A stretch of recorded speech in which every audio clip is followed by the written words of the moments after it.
Media में डंके की चोट से कह रहे हैं अगर छात्रों को स्कॉलरशिप मिलता है और चूंकि आवास विधानसभा अध्यक्ष जी के अधिकार क्षेत्र में आता है तो कर दे मेरा आवास का नीलामी। हमको एक तरह मैंने हम नीलामी करने को तैयार हैं। हाँ बिल्कुल, हमको कोई सिकवा गिला नहीं होगा, दे दीजिए। कम से कम हमको लगता है 1000 को बच्चा का स्कॉलरशिप का पैसा मिल जाएगा। हमको कोई परहेज नहीं है। डंके की चोट पर एकदम डंके की चोट में कहते हैं। हमको इन सब चीजों की, ऐसो आराम की चीजों की कोई लालसा नहीं है। इस तरह दिलेर विधायक आपने शायद ही कहीं देखा होगा। आज तक कोई भी विधायक, सांसद, मंत्री अपने आवास के बारे में नहीं कहा हो कि अपने आवास को बेच दो और उसका जो आवास का जो वैल्यू है 4 करोड़ रुपए वो छात्रों को छात्रवृत्ति दे दो। नमस्कार जोहार साथियों, चलिए आज का वीडियो शुरू करते हैं। अभी आपने जो शुरू में वीडियो देखा उसमें देखे कि किस तरह टाइगर जयराम महतो बोलते हैं कि अपने आवास के बारे में, कि उनका आवास का वैल्यू जो 4 करोड़ है और जो छात्रों को स्कॉलरशिप नहीं मिला है, और यहाँ पे 81 विधायकों को वो 4 करोड़ का लगभग आवास दिया जा रहा है। तो इस मुद्दे को लेकर टाइगर जयराम महतो बहुत ही मुखरता पूर्व अपने शब्दों को रखते हैं कि मुझे आवास नहीं चाहिए, उस आवास के बदले जो पैसा बन रहा है वो पैसों को छात्रों के बीच बांट के उसके स्कॉलरशिप पूरा कर दे। कम से कम 1000 बच्चों का तो स्कॉलरशिप पूरा हो जाएगा। इस तरह का दिलेर विधायक शायद ही आपने कभी कहीं देखा होगा, जो अपने हर एक चीज न्योछावर कर देते हैं। जैसा कि जानते हैं आप, टाइगर जयराम महतो अपने सैलरी का 75% डोनेट कर देते हैं। उसी प्रकार उन्होंने इतना बड़ा बयान दिया है कि उनका जो आवास मिला है उनको 4 करोड़ का, उनका जिक्र करते हुए वो कह रहे हैं कि मुझे आवास नहीं चाहिए, उस आवास के बदले जो उसका वैल्यू है 4 करोड़ रुपए वो छात्रों को स्कॉलरशिप के रूप में दिया जाए ताकि उनको पढ़ने में सहयोग मिले। इस तरह का दिलेर विधायक शायद आपने कभी देखा होगा। अगर आप वीडियो नहीं देखें तो एक बार वीडियो फिर से शुरू देख लीजिए, तब आपको समझ में आएगा। मीडिया में डंके की चोट से कह रहे हैं अगर छात्रों को स्कॉलरशिप मिलता है और चूंकि आवास विधानसभा अध्यक्ष जी के अधिकार क्षेत्र में आता है तो कर दे मेरा आवास का नीलामी। हमको एक तरह मैंने हम नीलामी करने को तैयार हैं। हाँ बिल्कुल, हमको कोई सिकवा गिला नहीं होगा, दे दीजिए। कम से कम हमको लगता है 1000 को बच्चा का स्कॉलरशिप का पैसा मिल जाएगा। हमको कोई परहेज नहीं है। डंके की चोट पर एकदम डंके की चोट में कहते हैं। हमको इन सब चीजों की, ऐसो आराम की चीजों की कोई लालसा नहीं है। एक और बहुत बड़ी खबर हम आपको बताते हैं गुमला से। गुमला का इतना दर्दनाक घटना सामने आया है कि आप सुन के दंग रह जाइएगा। एक गर्भवती महिला को 1 किलोमीटर तक, आप सोच के देखिए, सिर्फ 1 किलोमीटर तक पैदल चल के खटिया में उठा के गर्भवती महिला को किस प्रकार ले जाया जा रहा है। और 1 किलोमीटर चलने के बाद उसे एम्बुलेंस मिलता है और एम्बुलेंस से फिर वो रिम्स जाती है, लेकिन रिम्स जाने से पहले ही बेचारी का देहांत हो जाता है। इस तरह की घटना झारखंड में सर्वसार करने वाली है। इसमें सबसे जो मेन पॉइंट है गुमला के निशा भगत है, वो जिस तरह धर्मांतरित ईसाइयों के खिलाफ आवाज उठा रही है, उम्मीद वो इस मुद्दे को लेकर आवाज उठाएगी। आप सोच के देखिए झारखंड की क्या स्थिति है कि गुमला में एक जगह है जहां पे गर्भवती महिला थी। गर्भवती महिला को जब आनन फानन में हॉस्पिटल ले जाना रहता है, लेकिन उसके घर तक एम्बुलेंस नहीं पहुंच पाता है सिर्फ 1 किलोमीटर के लिए।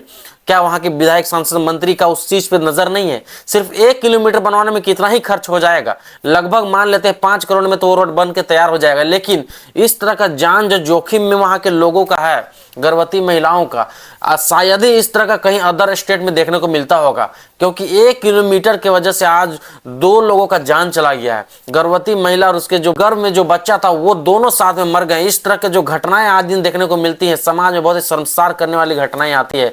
तो इन चीजों के लेके कोई भी आदिवासी हितैषी लोग, और इसमें सबसे पॉइंट है कि वो आदिवासी महिला थी, और आदिवासी महिला थी, जैसा आप जानते भी गुमला एक आदिवासी बहुमूल क्षेत्र है।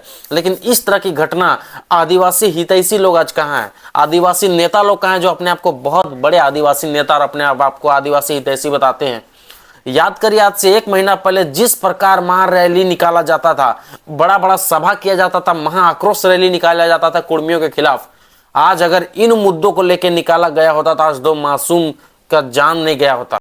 खटिया में ले जाने का परिस्थिति नहीं रहता अगर मुद्दों को लेकर लड़ा गया रहता तो इस तरह की घटनाएं शर्मसार करने वाली घटनाएं हैं। इसके पीछे कौन है जिम्मेवार और इन मुद्दों को लेकर कौन आवाज उठाएगा?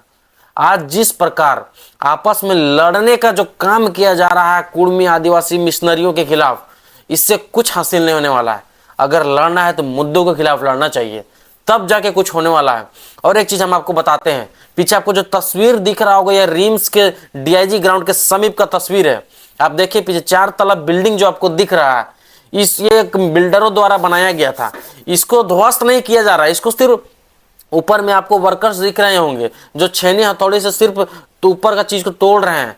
और आप गरीबों का घर को देखिए किस प्रकार जेसीबी चला के घर को तोड़ा जा रहा है। तो कहीं ना कहीं जो कार्रवाई किया जा रहा है वो साफ दिख रहा है कि किस पे किस तरह का कार्रवाई किया जा रहा है।